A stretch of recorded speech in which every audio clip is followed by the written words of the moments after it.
አረብ ሀገር ያሉ ልጆች ግን ለምንድነው ቶሎ የሚከፋቸው? እሱ ልጠይቅሽ አይደለም የመጣሁት፣ ላጥረገርግሽ ነው የመጣሁት። ልሰድብሽ። ይሄ ቪዲዮ አረብ ሀገር ያላችሁትን በሙሉ ይመለከታል። ሌሎቻችሁ አሳልፉት፣ እናንተን አይመለከትም። አንቺን ነው የሚመለከተው። ይሄ በትክክል አንቺን። አረብ ሀገር ሆነሽ ሁሉንም ሰው ለማስደሰት የምትጋጋጩ አንቺን። ለቤተሰብ መኖር አቁሚ፣ ለሰዎች መኖር አቁሚ። ሰዎችን ለማስደሰት የኔ የምትያቸውን ሰዎች ፍላጎታቸውን ለማሟላትና መብታቸውን ለመጠበቅ መጋጋጥሽን አቁሚ። ለራስሽ መቆም ጀምሪ። በትክክል ገንዘብን ማሳደድና ገንዘብን ማከማቸት ብቻ የምትፈልጊው ነገር አያስገኝልሽም።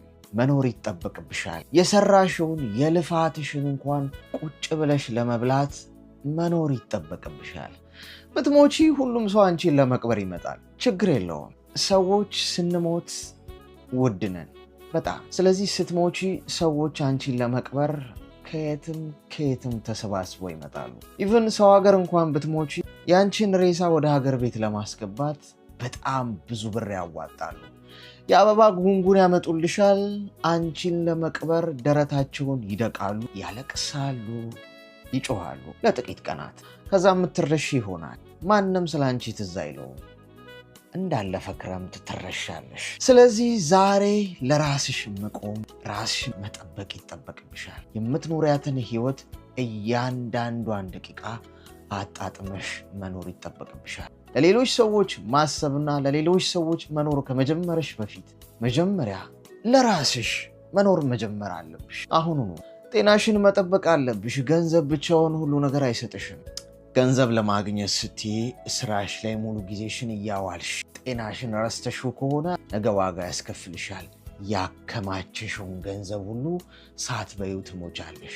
ባትሞቺም እንኳን ለብዙ ዓመታት የለፋሽበትን በአንድ ጀንበር ዶግ አመድ ሊሆን ይችላል። ስለዚህ ባላንስ እያደረግሽ መንቀሳቀስ ይጠበቅብሻል። እየነገርኩሽ ያለሁት ቆም ብለሽ እንድታስቢበት ነው። ለምሳሌ አንድ መኪና ሞተሩ በየ5 ዓመቱ መታደስ አለበት አይደል? ወይም በየ10 ዓመቱ። ለምን ይመስልሻል? መኪናው ተጨማሪ በርካታ ዓመታት አገልግሎት እንዲሰጥ። አንድ መኪና ሞተሩ ያልታደሰ እንደሆነ ሹፌሩ ዝም ብሎ ከዓመት ዓመት የሚረግጠው ከሆነ አንድ ቀን ያ መኪና መንገድ ላይ ይቆማል። ላይነሳ፣ እስከ ወዲያኛው ላይነሳ በቆመበት ይቀራል። አንድን መኪና ሁልጊዜ ታሽከረክሬዋለሽ፣ ትነጂዋለሽ ማለት ሁሌ እነዛ ሆኖ ይቀራል ማለት አይደለም። ሞተሩን ማታሳድሽው ከሆነ እየነዳሽው አንድ ቀን መሃል ሜዳ ላይ ምንም ምልክት ሳይሰጥሽ